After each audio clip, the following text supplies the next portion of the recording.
Yeah, I found that in my garden. So I thought it was a cool picture. See how we're doing. Cool.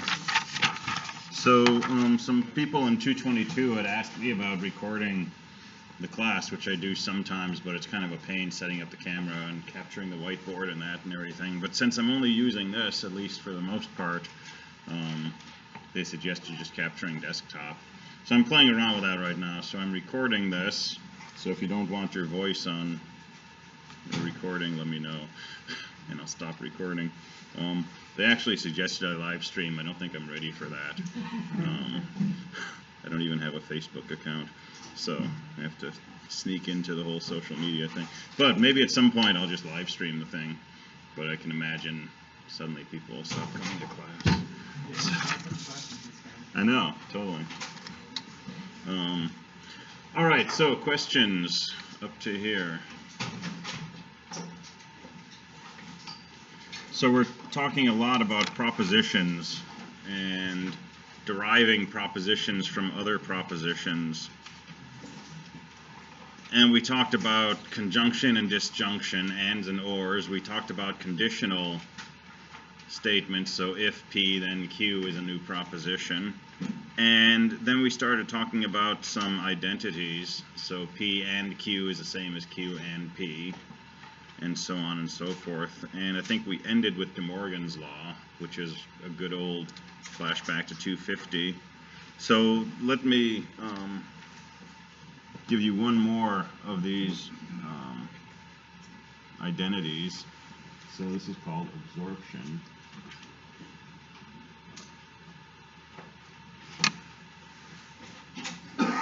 And so throughout this, P, Q, R, etc. are propositions. So P ended with P or Q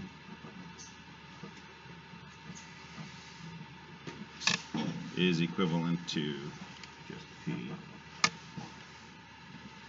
And P ORed with P and Q is also equivalent to P.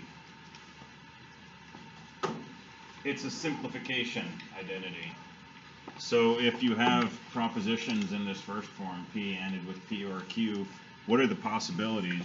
Well, if P is false, then this AND is going to be false, right? Because for this AND to be true, both sides have to be true. If P is false, this is going to be false, this is false. If P is true, then this part of the AND is true, and since P is true, this OR is true, so this part of the AND is true, and so we have true, and that's also true. So this is exactly the same truth value as this. And this is what this logical equivalence means. It means the truth value of this expression is always the same as the truth value of this expression. They're obviously different expressions. One has ands and ors, the other doesn't. But their logical values are always the same. And you can do the same kind of reasoning here. If P is true, then this will be true, so the OR will be true. If P is false, this will fail, and this will also fail, so the OR will fail. And that side will be false as well. Should have done that here. All right, so in your text on page 58, you'll find all of these things. They're under the laws of logic. Everybody knows there's a textbook, right? It's available from the syllabus. It's linked to on Canvas, I believe, directly. And it's free, and it's a good text. So all of these laws are spelled out in there. Definitely on homeworks, when you're doing proofs, I'd like you to use the names of these identities as you encounter them, as you use them to get from one step to another. You should get into that habit. You should plan on doing that on tests also. But honestly, if you forget the name of some identity you're using, I'm probably not going to care. But the goal in doing proofs is you do one thing from one step to the next. And if you go from one step to a step that actually takes 5 or 6 steps, right, that's what I'm going to be concerned about. But usually you're doing one step and it'll be clear what of these laws you've used. But even if you can't remember the name, make sure you're using something that is, a single step from one form to the next. And you'll see in here symbology like this. So a double arrow, or and that's basically the same thing as equivalence. And you'll also see in the text sometimes a double arrow that goes in one direction. That's basically the same as a single arrow. There's some subtle differences, but interpret them the same way.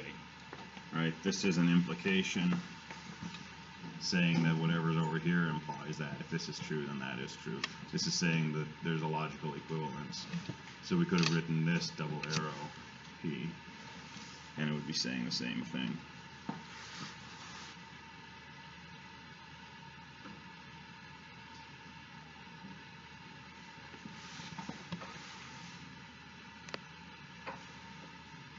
I'm still going to snapshot these pages, but I'm probably not going to worry about posting them if this recording actually works. So maybe I'll post them anyway. But hopefully we'll get a recording of the whole thing. All right, so we can use these different identities, these laws of logic, to prove theorems. So what's a theorem? It's a statement that something is equal to something. So let's work through an example. So, example.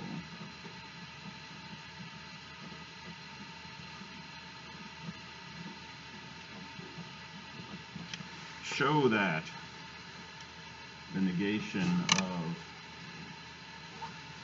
P, disjunction with negation of P, conjunction with Q, is equivalent to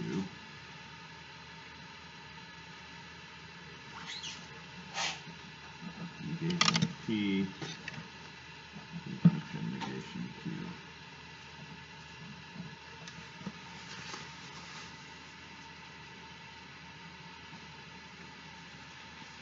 So it's a kind of random pair of propositions. We want to show that in all cases these have the same truth value. Now we can do this with a truth table, but sometimes it's easier to do this using some of these identities. In particular, if we had 20 variables up there, our truth table would have 1 million rows to it. Not bad for a computer, not so much good times for us. So let's try to show that one side is equal to the other. Okay, so here's a really important thing to keep in mind about doing proofs about showing things. We cannot show that one side is equivalent to the other by changing both of them into something that is equivalent. This is a really natural thing to try to do. Do some stuff to the left side, do some stuff to the right side, and eventually get to something that's obviously equivalent to something else. And then say, therefore, these were equivalent. That's not a valid line of thought. And let me give you a silly example as to why that can go wrong.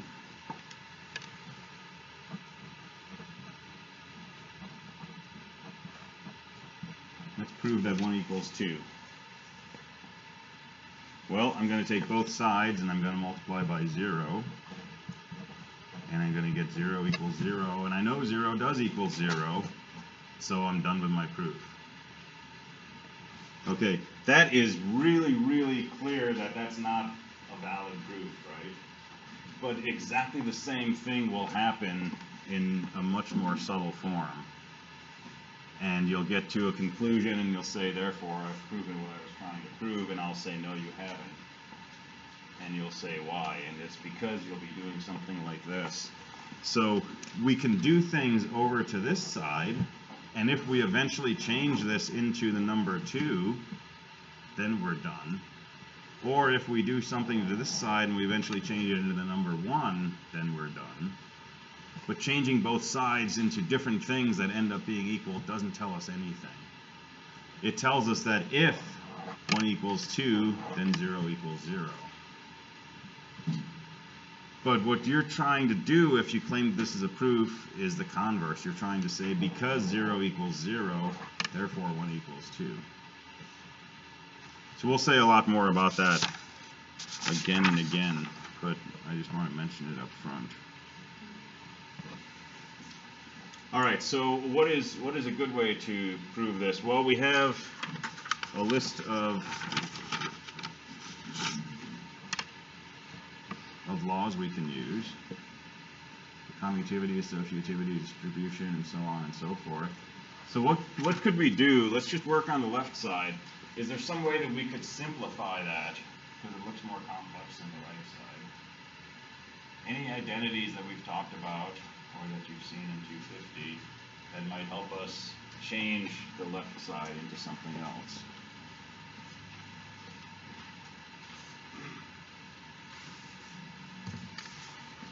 This is a little small to see, but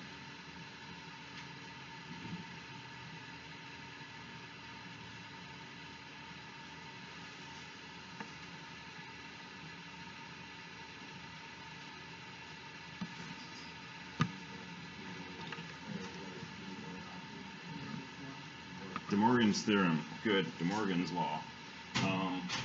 There's not a whole lot else we can really do here. We could change around the order of these. Learn new habits. We could change around the order of these, right? But that's not really going to help us.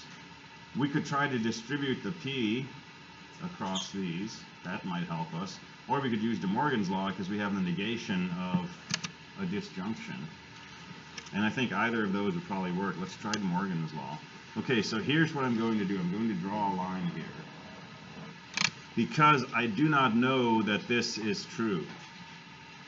So I never want to assume that this is true and then try to work from there.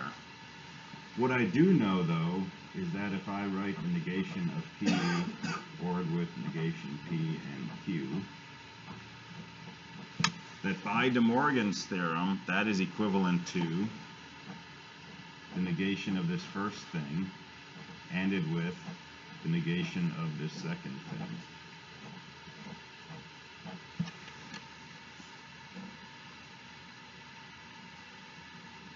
And I haven't said anything directly about what it is that we're trying to show. All I've said is that this is equivalent to this. And the reason, De Morgan's theorem.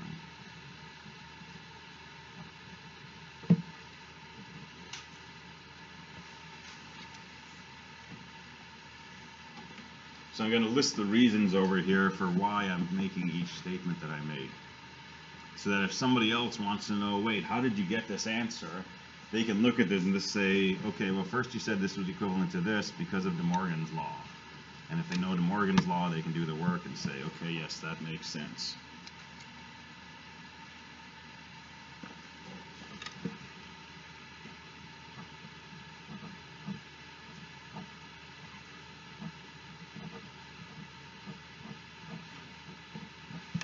Now I'm going to take this right-hand side and I'm going to find that that's equivalent to something else, hopefully something that's going to help us reach something that looks like what we're trying to find. So what should we try here?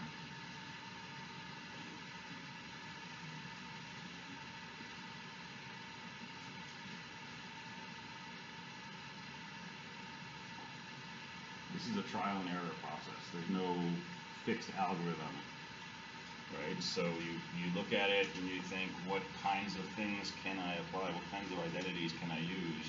Could you do it again on the P and Q and stuff? Sure. We've got a section right here. It's a negation of an AND. Let's try De Morgan's theorem. Right, De Morgan's theorem kind of simplifies things a little bit, but it changes the form. It changes ANDs to ORs and vice versa. So this first piece is not going to change. It's still negation of P, ANDed with. But this stuff over here in parentheses is now going to be the negation of the first term, and instead of an AND, it's going to be ORed with the negation of the second term. And that's De Morgan's law, which I'm going to abbreviate.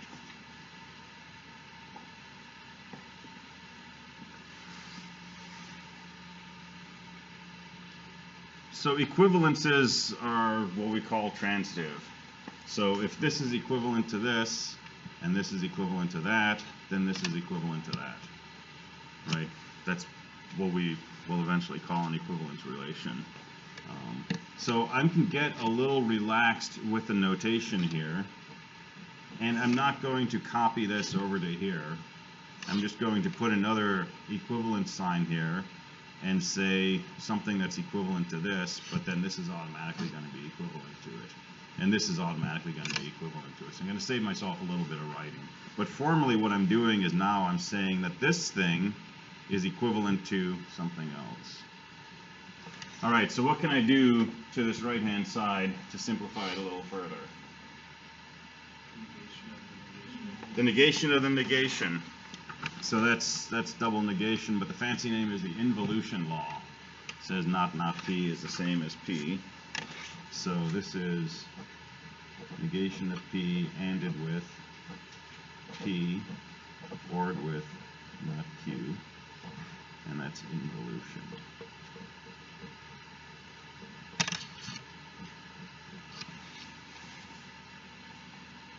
Well, we're getting a little simpler now. We've got not P ANDed with the quantity P or not Q.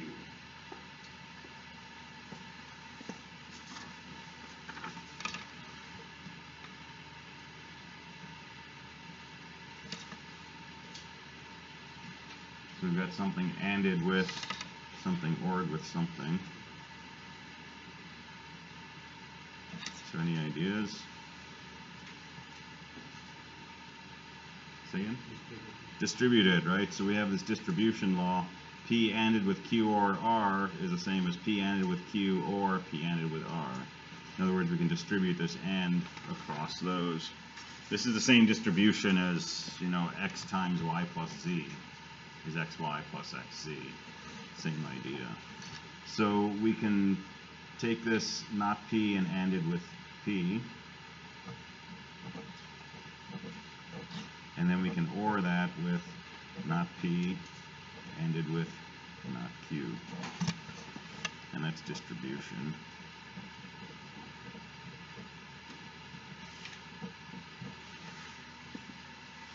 And what would we like to do now?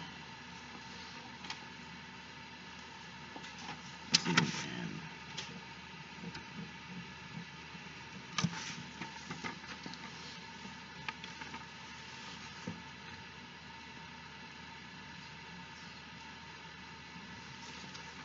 and if we take a peek at what we're trying to do, we're trying to get to not P and not Q. We've got that piece right here, not P and not Q. But we've got this extra thing over here, not P and P. But not P and P is always false. And we have a law for that that's called the negation law. So P and not P is 0. Well, if they use 0, I use false. But technically, and I'm not going to need you to do this on tests, but let's be absolutely careful here. We have a negation law that says P and not P is false, but we're working with not P and P. So we've got to switch those around.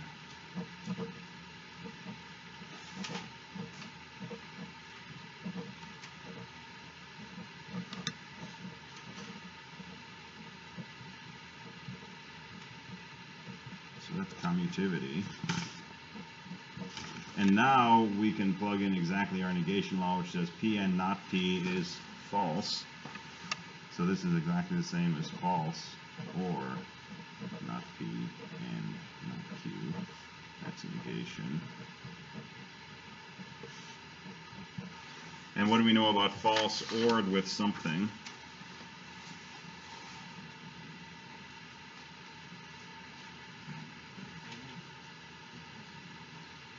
Right, false ORed with something is just something. P ORed with 0 is P. Here again, we've got false ORed with something, and we should have something ORed with false. So we could use commutivity again and swap those around. I'm going to skip that because I'm almost out of paper. So we're just going to let that false drop off. So this is not P or not Q. And that's, what did I say that was? That's identity.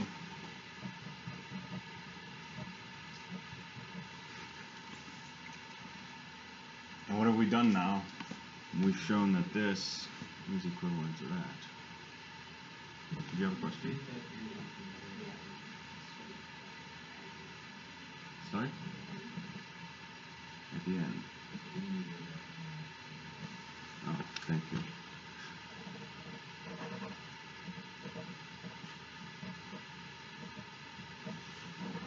That's better. Thanks.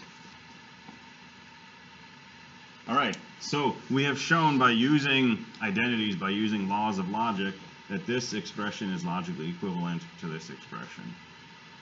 And we were asked to show that this expression is logically equivalent to this expression, so we're done. So now you can put down, if you like, QED. QED is Latin for which is what we were trying to demonstrate.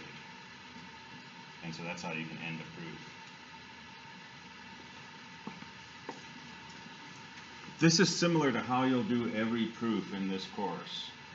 Okay, we're not always going to be using these things. We'll be using different rules. We'll be using different techniques and so on. But the idea is that you start off by stating what it is you're trying to show. And then you only start with things that you already know are true. For example, this is equivalent to this. And you work from there using things that you know if this is true, then that is true. And hopefully eventually you get to something which proves what it is you were trying to do, and then you can say QED, which is end of proof. Now this one might have been easier to do with a truth table because it only had two variables.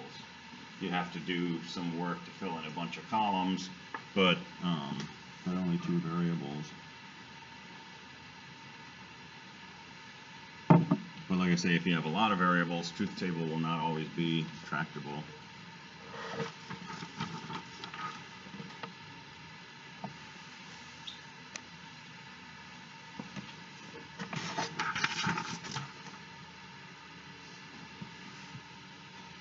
All right, questions about that? Yeah. So once we started, we said we can't manipulate the other side at all. You could, but what other side? So we started off by saying this is equivalent to this because of De Morgan's theorem.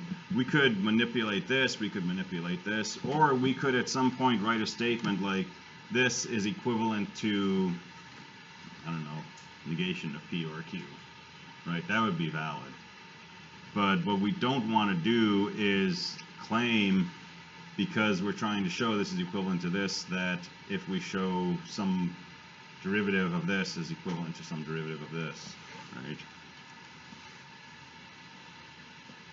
And that'll be clearer as we do different styles of proofs, where it feels natural to do that, but it's actually not a correct logical step.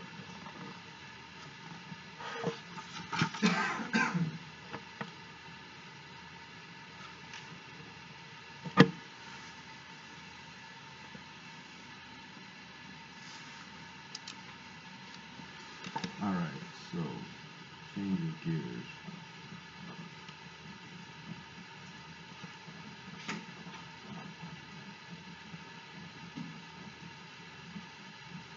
So predicates and quantifiers. This is yet another way to create propositions from other propositions.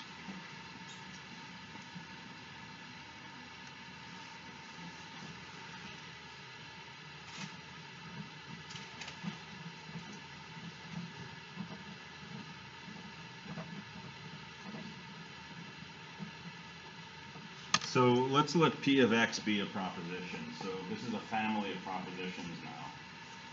And as usual, let's just assume X is an integer for now. So P of X could be the proposition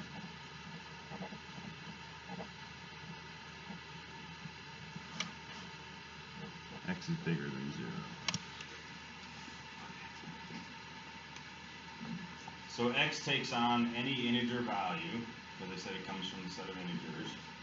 And for any X that we pick, P of X is some proposition. So P of 2 is the proposition that 2 is bigger than 0. P of negative 5 is the proposition that negative 5 is bigger than 0. So we have an infinite set of propositions that we're calling just P of x.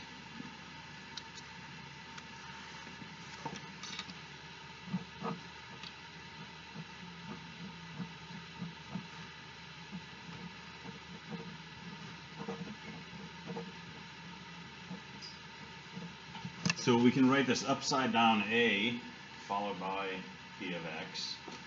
And this is a new proposition. This is the proposition for all x, P of x.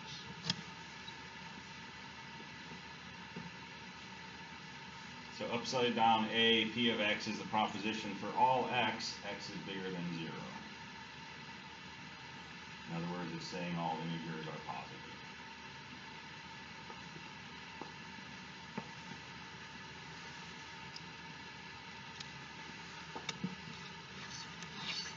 This is sometimes called a universal quantifier.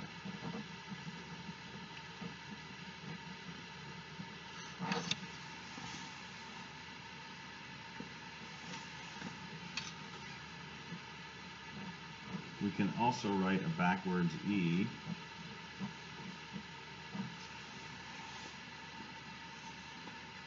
and this says there exists an x. So backwards E of x, P of x is the proposition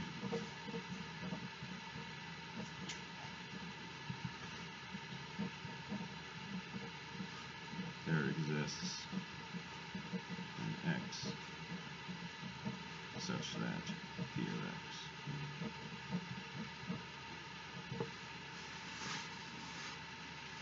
And oftentimes we put a colon in here, and a colon will become synonymous with such that.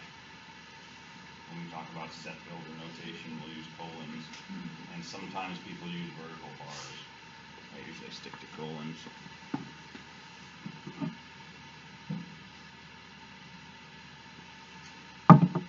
And this is called the existential quantifier.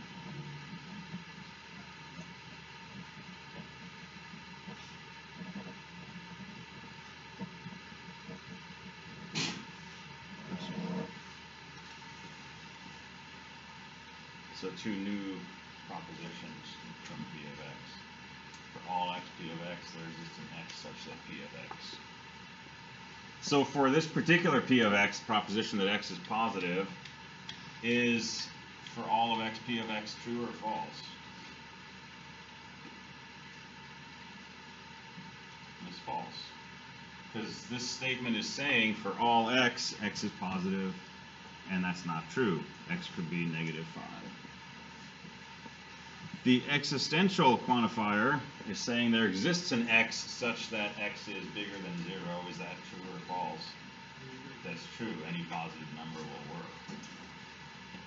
So in this case, this statement is false, this statement is true. P of x by itself does not have a truth value unless we know the value of x. P of 5 has a truth value, P of negative 10 has a truth value.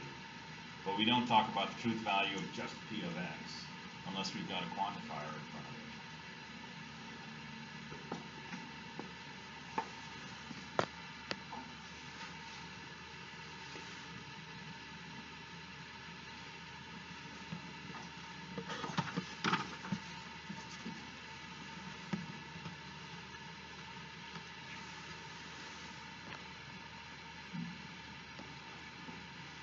Oh, I did something I shouldn't do.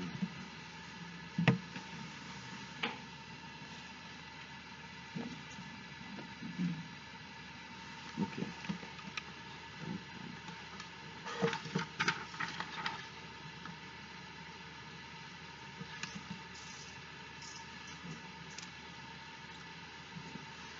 So let's look at some examples.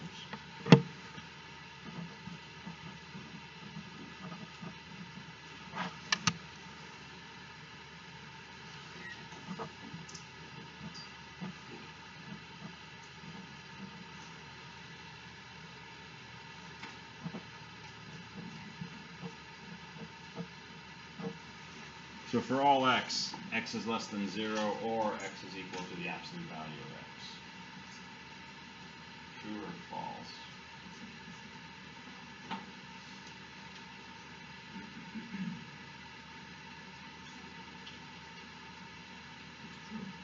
It's true.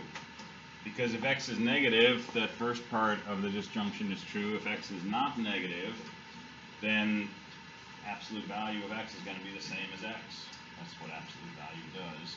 In which case the second part of that disjunction will be true. So either way, that entire or statement will be true. Now how do you know that? Well, you could try every single positive, every possible integer and see if it's true, but since there's an infinite number of integers, that's not practical. But you have to kind of reason through it and think about cases.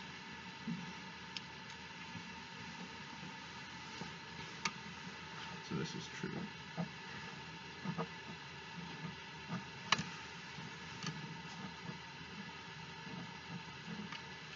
For all x squared is bigger than or equal to 0. And again, x is an integer.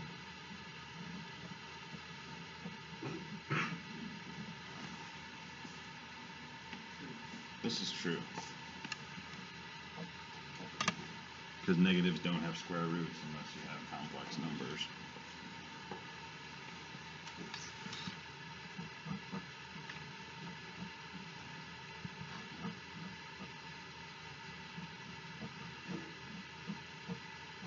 There exists an x such that x is not equal to its absolute value.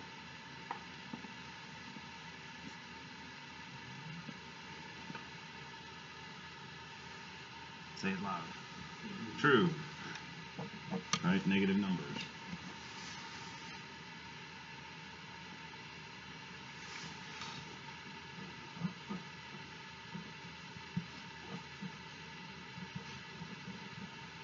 There exists a j such that j squared equals 25. True.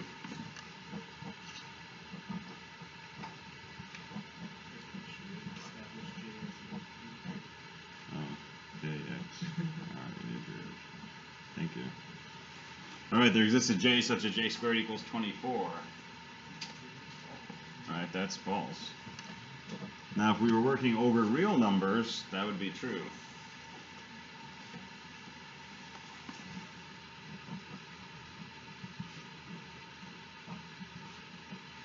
There exists a j such that j squared equals -1. That's definitely false. And if we were working over the reals, it would still be false, but if we were working over the complex numbers, that would be true. So the domain over which you're working is critical to interpreting these quantifiers.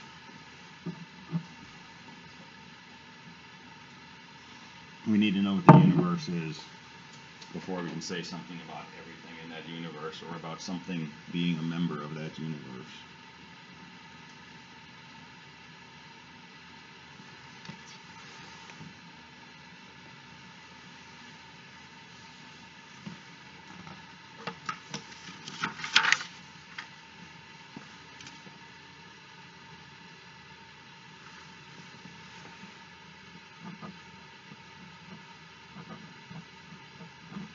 So suppose we have for all x p of x.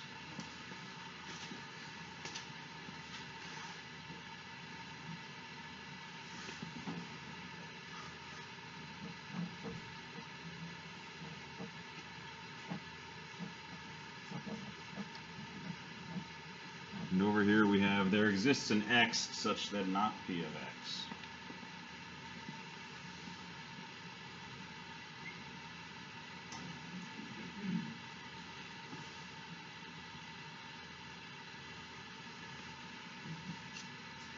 There's a relationship between these two. Can you see what it is? They both can't be true. In fact, they're saying exactly the opposite thing of each other. This first statement is saying for any x that you pick, p is going to be true. This is saying there's some x for which p is false.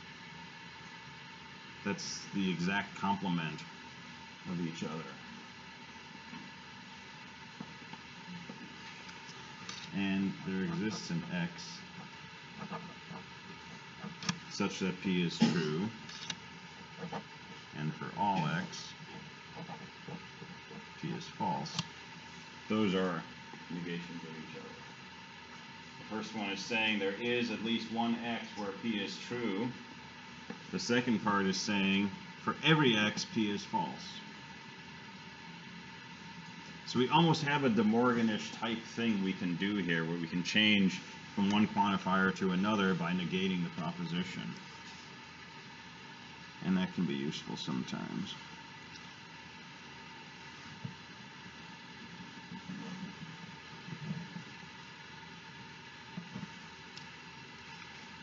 Alright, so here's one that's going to come back in about 2 weeks. And we're going to do a lot with this. So we haven't done set theory yet. Normally in fall I start with set theory, but in winter I like starting with logic because of 222.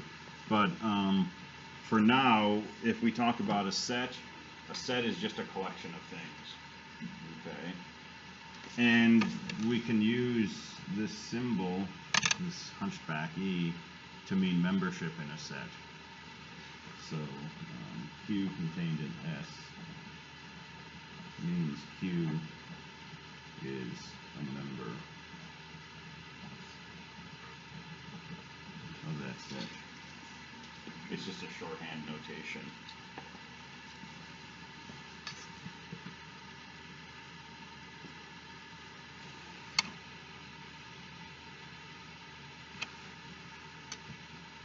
I don't think they needed that though.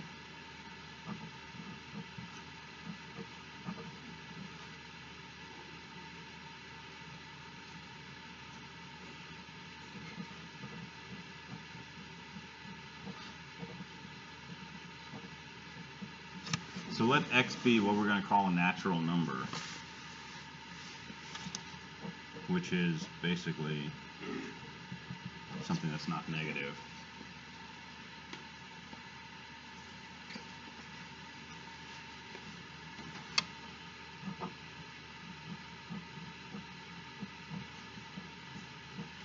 If we say for all x, from 0, 1, 2, 3, 4, and so on, for all x, P of x, that is logically equivalent to saying that if x is 0, P of x must be true. So P of 0 must be true. And if x is 1, P of x, yes? Natural numbers don't include 0. Sometimes they do. It depends where you look. With zeros and full numbers?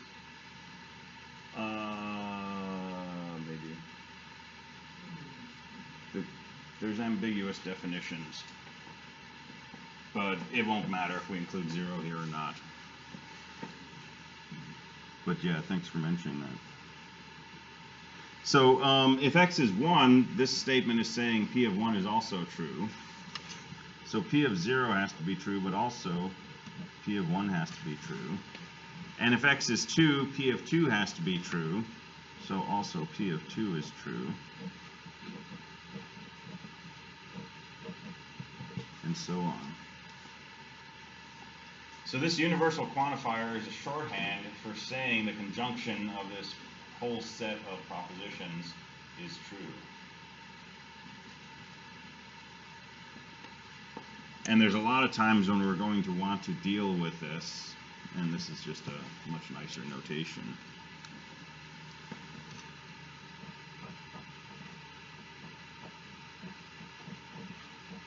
So what would be the equivalence for an existential quantifier?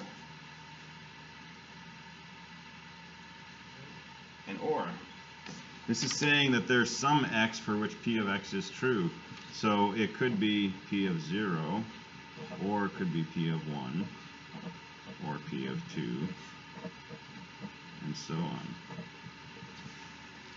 So it's a disjunction of all of our propositions.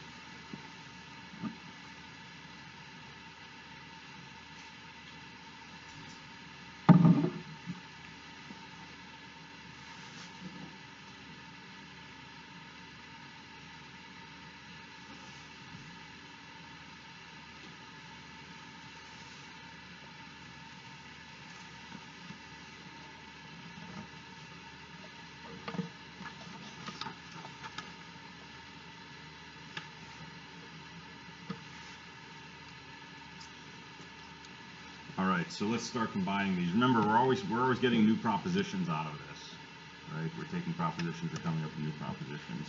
So let's look at combinations.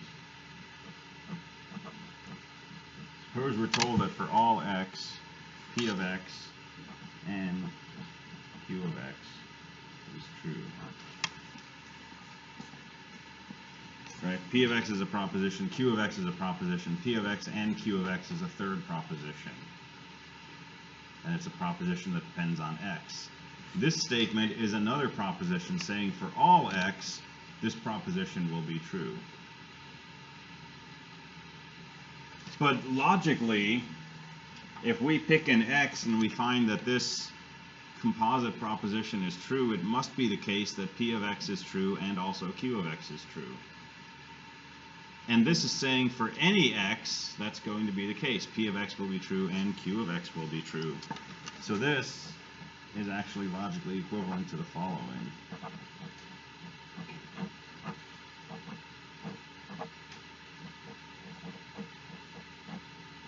For all x, p of x, and for all x, q of x.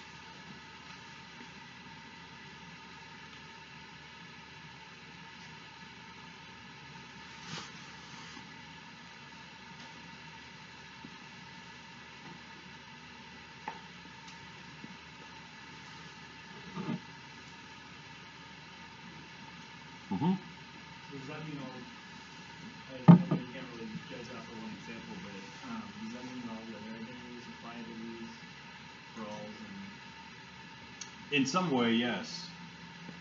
I mean, we can take those identities and we can use them with this kind of derivation.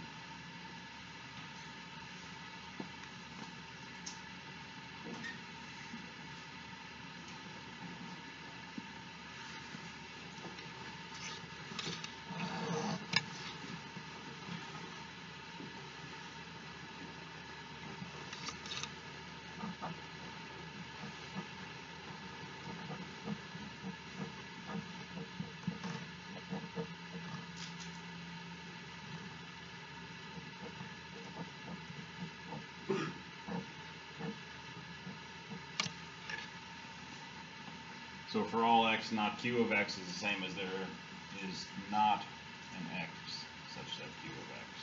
There does not exist an x such that q of x. And that's similar to what we had a little while ago, right? This is saying for all x, q is false. This is saying there's not an x for which q is true. Those are logically equivalent. And we can double negate.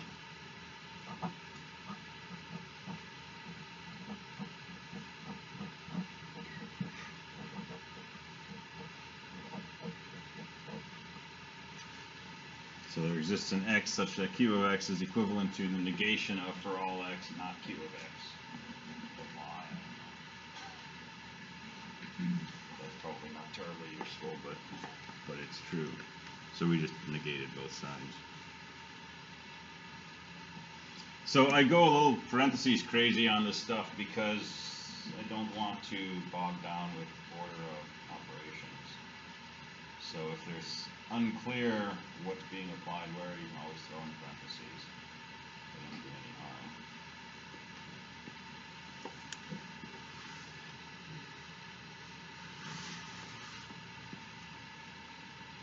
All right, is this making sense? Maybe not why we're doing this or what we're going to do with it, but each of these is a building block, basically, that we'll use to do a series of proofs. Not too far down the road, like maybe tomorrow.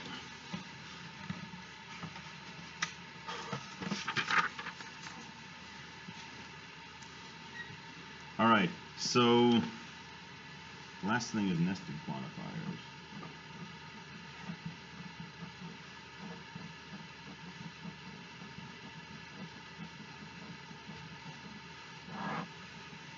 And nesting these things is not always totally obvious.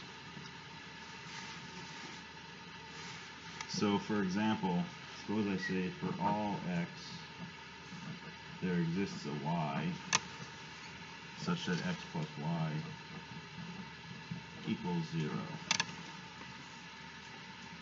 So if we're going to add parentheses, let's put them right here. So this inner statement is saying there exists a y such that x plus y equals 0. That's a proposition that depends on x. Right? This thing by itself might be p of x. There exists a y such that x plus y is equal to 0. So p of 5 is the proposition that there exists a y such that 5 plus y is equal to 0.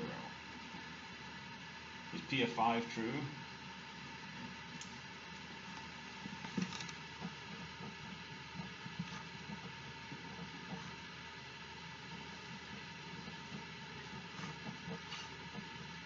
Is p of 10 true? Is p of negative 15 true? Right, there exists a y such that negative 15 plus y is equal to 0. Sure, y is 15. So, looking at 3 examples and thinking about why those are true, we can convince ourselves that, in fact, p of x is true for all x. Right, that's exactly what this statement says. For all x, this p of x is true. So this whole nested quantifier, this is true.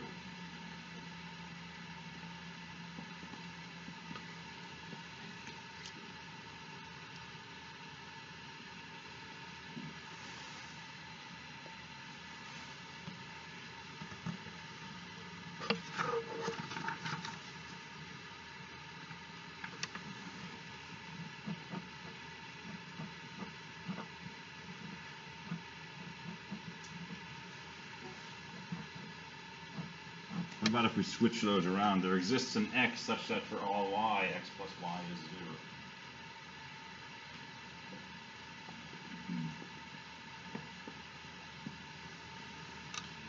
So let's think of this as another proposition. We'll call it p of y, which says for all y, x plus y is equal to 0.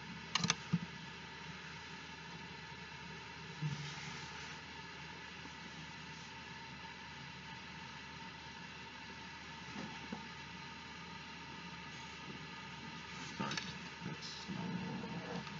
This is a proposition that depends on x, which says for all y, x plus y equals 0. So what's p of 1?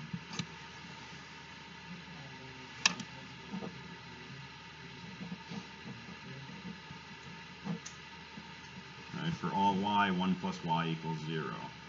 And that's clearly false. P of 2 is a proposition that for all y, 2 plus y equals 0. And that's clearly false. P of negative 10 is the proposition that for all y, negative 10 plus y is equal to 0. And that's also false. Is there any value of x we can find for which p of x is going to be true? Doesn't seem like it. Because if we pick any value of x, p of x is the proposition that every number plus x is equal to 0. And that's just not the case. So in fact, does there exist any x for which this is true? No, that's false.